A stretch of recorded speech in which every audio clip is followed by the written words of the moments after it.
अंगना में कलश धराई बिदिया ना जलाई भी हो। अंगना में कलश धराई बिदिया ना जलाई भी हो। और शानी माई आई जय तू हमारी अंगनावा की देखी के जुड़ाई जयती हो।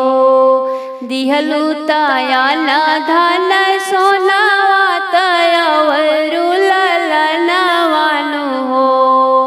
हे शानी माई बिटिया बिनु सुन बायंगनवा की फूलवा खिलाई दे तू हो।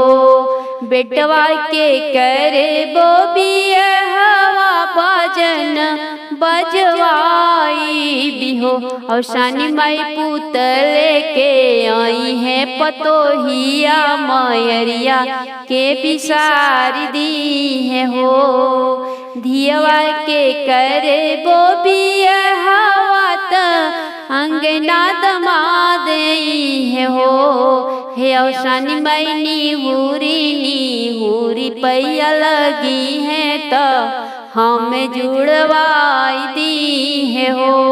धन दौलतियाली है पुतावा तो बुढ़िया कही बोलाई हान हो। धन दौलतियाली है पुतावा तो बुढ़िया कही बोलाई हान हो।